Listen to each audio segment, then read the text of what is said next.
What's up and welcome to 17 Non. Today we're going to be making some spicy salmon onigiri.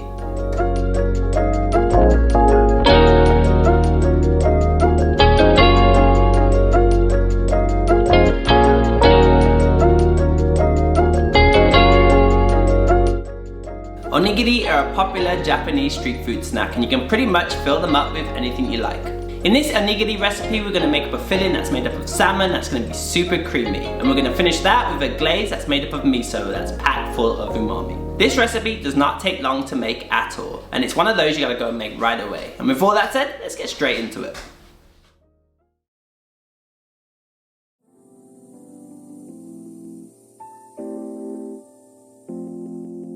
Hello and welcome. Let's make onigiri.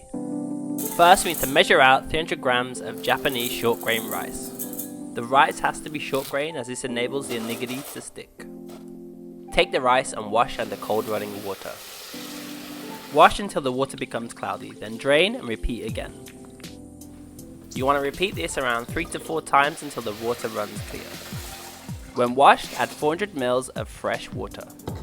Then give the rice the infamous finger measuring test. To cook the rice, I'm going to use my trusty rice cooker. However, you can cook rice in a pan also. But I'm not going to lie, just go and get a rice cooker. When ready, place on to cook and we'll come back to you shortly. Whilst we wait for the rice to cook, we can move on to making up the filling. First, to make up the sauce/seasoning. In a mixing bowl, add 4 tablespoons of good Japanese mayonnaise, 2 teaspoons of light soy, 1 tablespoon of mirin, 1 tablespoon of Togarashi, 2 to 3 tablespoons of layu, which is a Japanese chili oil, and finally the juice of half a lemon. Mix this really well and this will form the base to the filling.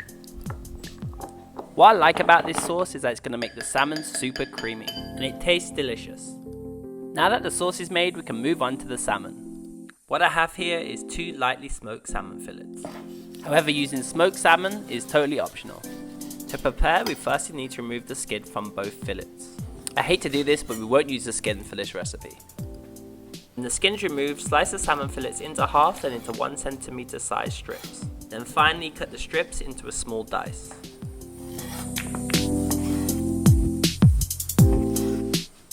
To finish the filling, add the diced salmon to the sauce. We can also throw in 3 finely sliced spring onions. Mix this well and that's all there is to it. I know you're thinking the salmon is raw, but it will be lightly cooked during the cooking process. Set this to one side and at this point the rice should just be ready. After 25 minutes the rice should now be cooked. The number 1 rule with freshly cooked rice is to cut through it to make it nice and fluffy. Remove from the rice cooker and allow to slightly cool. To help assist making the onigiri, we're going to need a large square piece of cling film. When the rice is slightly cooled, add a generous amount into your palm. Flatten out the rice using a spatula, then make a well in the center. Add a generous amount of the filling into the middle of the rice, and top with another thin layer of rice to seal in the filling. To shape the onigiri, bring the corners of the cling film together. Twist the cling film tightly to make a ball of rice. When nice and tight, we can now go ahead and shape. Using your palms, you want to place the onigiri inside here. Then gently add pressure to bring the rice together and to form that classic triangular onigiri. In shaping, take care not to apply too much pressure as this can mush up the rice. When ready, we should end up with a triangular onigiri with the filling enclosed. Place this dude onto a tray and repeat this process for the rest of the rice and the filling.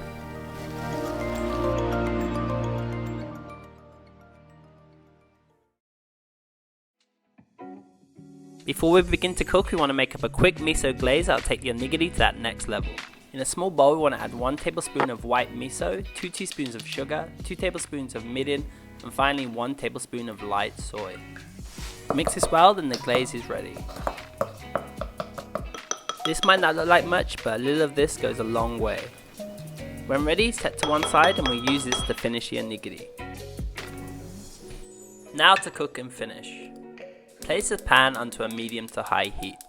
When hot, add some cooking oil and a touch of butter. When the butter begins to foam, we can go in and add the onigiri. These don't take long to cook at all, so try to bear with me. After around 60 seconds of cooking, we can go ahead and flip the onigiri. They're not quite crispy yet, but at this point we want to flip them and glaze one side. As the glaze contains some sugar, we want to flip the onigiri quite often, as this will prevent them from burning. As the onigiri cook, continue to flip and glaze every 30 seconds or so. And all we're looking for is for them to become nice and crispy golden brown. When ready, remove from the heat, and all that's left to do is to serve these guys up.